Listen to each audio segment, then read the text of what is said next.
안녕하세요. 잡시광입니다. 지금 보시는 장면은 중국 다롄시의 모습입니다. 폭우가 쏟아져 도로가 마치 하천처럼 변해버렸습니다. 이렇게 갑자기 형성된 급류에 자동차가 떠내려가고 자전거를 타던 사람은 폭우에 휩쓸렸습니다. 중국 야오닝성 다롄시에는 19일 아침까지 133mm의 비가 왔는데 그중 88mm가 1시간 만에 쏟아졌습니다. 엄청난 폭우에 그야말로 도심이 물바다가 된 것인데요. 이렇게 된 내막에는 중국식 부실공사가 결정적인 역할을 했습니다. 도심의 배수 기능이 전혀 동작하지 않았기 때문입니다. 배수가 원활하게 이루어지지 않자 도심에 거대한 급류가 형성된 것입니다. 급류의 파괴력은 상상을 초월했습니다. 집 전체를 물살이 관통해 지나갔으며 아파트에 주차된 차들을 하천으로 쓸어가기도 했습니다. 중국 야오닝성과 허베이성의 접경에 위치한 후다오시에서는 평년보다 2배에서 많게는 4배 가까이 폭우가 쏟아졌습니다. 중국 정부는 부랴부랴 홍수 대책을 마련했지만 이미 배수시설이 동작하지 않는 상황에서 뚜렷한 방법은 없습니다. 마을 4곳에 통신이 끊어져 헬기가 구조작업에 투입되기도 했습니다. 하지만 이틀 넘게 폭우가 쏟아진 야오닝성 지역에는 또다시 추가 폭우가 예보됐습니다. 최근 중국의 물난리를 보면 폭우도 폭우지만 이렇게까지 된 근본적인 원인은 따로 있습니다. 바로 중국의 심각한 지반 침하 문제입니다.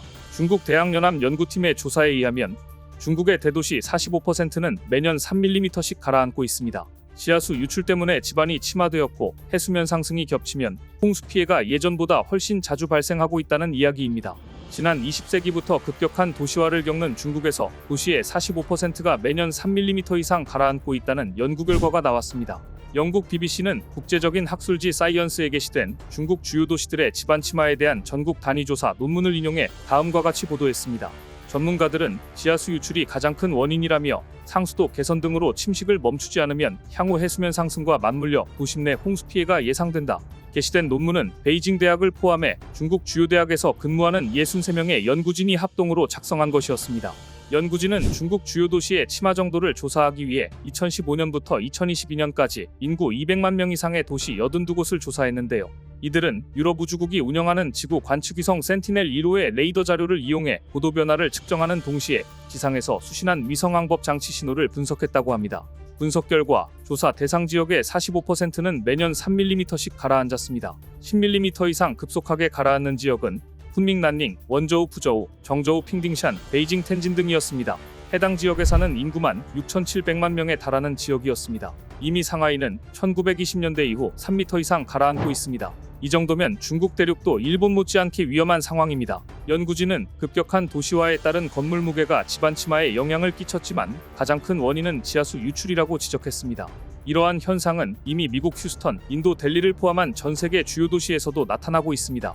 인도네시아의 수도인 자카르타는 빈약한 상수도 시설 때문에 주민들이 지하수로 생활하면서 지하수 유출 문제가 심각합니다. 자카르타는 매년 2cm 이상 가라앉고 있습니다. 전문가들은 중국에서 인구 밀도가 높은 지역은 지질학적으로 봤을 때 비교적 최근에 퇴적된 곳으로 지하수가 말라버리면 가라앉는 경향이 강하다며 경고하고 있는데요. 연구진은 중국 허난성 핑딩샨의 경우 해마다 109mm씩 가라앉고 있다며 침하 원인이 탄광 개발 때문이라고 지적했습니다. 연구진은 2020년 기준으로 해수면보다 낮은 중국 땅은 전체 6% 수준이지만 100년 뒤에는 해당 비율이 26%까지 늘어날 것으로 추정했습니다. 문제는 지반 침하와 폭우가 모두 점점 더 심해지고 있다는 점입니다. 중국에서 가장 긴 강인 양쯔강의 모습입니다. 태풍 개미의 영향으로 양쯔강에 올해 들어 3번째 홍수가 났습니다. 양쯔강의 수위가 위험 수준인 32.5까지 올랐습니다. 이 밖에도 중국 후난성 샹자인강 지류에서는 제방 3곳이 무너져 인근 주민 수천 명이 긴급 대피하기도 했습니다. 그런데 이러한 중국의 잦은 폭우와 그에 따른 홍수가 이제는 중국 내에서만 피해를 주는 게 아니었습니다. 한반도에도 민폐를 주고 있었습니다. 중국 남부지방의 집중호우로 양쯔 강물이 바다로 대량 흘러들어왔고 제주도가 비상에 걸렸습니다. 염분이 떨어지면 어장 피해가 불가피하기 때문입니다. 제주도 해양수산연구원은 지난 29일 마라도 남서부 약 30km 인근 해상에 28도 이상, 실용 염분단위 26psu 이하의 고수온, 저염분 물덩어리가 유입될 것이라고 예보했습니다. 실용 염분단위 psu는 바닷물 일에 녹아있는 염류 이양을 뜻하는데 평년 여름철 제주바다 염분 농도는 30-31psu이고 수온은 23-25도의 분포를 보입니다. 저염분수는 염분 농도가 높은 바닷물보다 가벼워 수면 위에서 물덩어리 형태로 오랜 기간 떠다니며 강한 햇볕에 노출돼 온도가 높아지게 되는데요. 제주로 유입되는 저염분수는 대부분 집중호우로 중국 양쯔강의 막대한 양의 담수가 바닷물과 섞여 만들어진 것으로 중국 동중국해를 거쳐 흘러듭니다. 가장 직접적인 영향은 최근 중국의 폭우로 양쯔강 초당 유출량이 평년보다 53% 증가한 72,000톤을 넘어선 사건이었습니다. 지난 2016년과 지금과 비슷한 상황이 벌어졌습니다.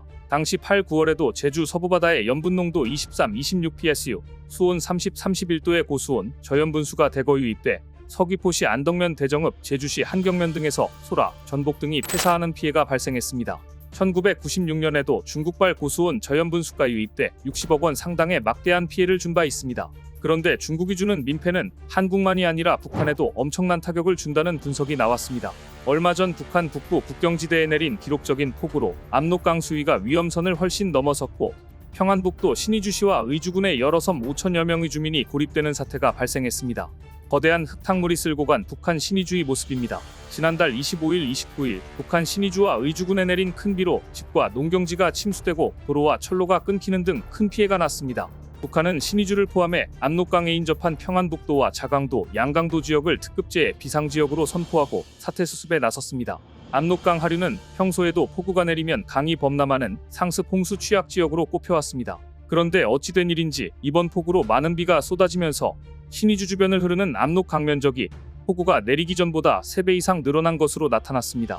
이번 폭우가 심하긴 했지만 북한의 홍수는 평소보다 훨씬 더 심했습니다. 신의주시 동북쪽의 위화도 일대에선 강이 범람하면서 생긴 거대한 물길이, 시 남쪽에선 농경지 곳곳이 침수된 모습이 위성카메라에 포착됐습니다. 북한은 이번 홍수로 공공건물과 시설물과 도로, 철길까지 침수돼 막대한 피해를 입은 것으로 알려졌습니다. 그런데 이번 북한 홍수의 원인으로 지목된 것은 바로 중국이 압록강에 세운 홍수방지 방벽이었습니다. 지난달 31일 위성으로 본 압록강의 수풍댐은 수문을 열어 엄청난 양의 물을 쏟아내고 있었습니다. 이렇게 방출된 물은 지형적 특성상 저지대인 신의주로 모두 흘러가게 됩니다. 이 물들이 서해의 밀물 시간과 맞물리면 바다로 빠져나가지도 못하고 고이게 됩니다. 신의주 지역이 고질적으로 홍수 피해에 취약한 이유입니다. 하지만 압록강을 사이에 두고 신의주와 마주보고 있는 중국 단둥 지역은 신의주보다 2, 3m가량 지대가 높기 때문에 북한보다는 상황이 낫습니다. 중국은 거기다가 1995년 압록강 대범람 이후 수방벽 시설을 대폭 강화했습니다. 중국은 압록강변을 따라 홍수방지문 45곳을 설치하고 철제빔과 목재로 2.5m의 방벽을 쌓아 올린 덕분에 홍수 피해를 대폭 줄일 수 있게 됐습니다. 하지만 문제는 이 방벽 설치 이후 강물이 그만큼 무방비 상태인 북한 쪽으로 흘러가게 되었다는 점입니다. 실제로 평안북도 신의주 지역은 비 피해가 자주 반복되는 곳이지만 신의주와 마주보고 있는 중국 단둥 지역은 이번 홍수에도 피해가 거의 없었습니다. 중국이 방벽을 설치해 불어난 물이 모두 북한으로 쏠렸고 여기에 북한의 낙후한 하수시설로 인해 배수가 원활하지 않게 되자 이처럼 엄청난 홍수 피해를 입게 되었다는 분석인데요. 이번 홍수는 북한 정권에도 상당히 치명적인 것으로 알려져 있습니다. 그런데 이 홍수의 발원지가 중국 때문이라는 사실이 알려지자 당혹감을 감추지 못하고 있습니다. 가뜩이나 험악해지고 있는 북한과 중국의 관계가 앞으로 어떻게 전개될지 관심 있게 지켜봐야 할 것 같습니다.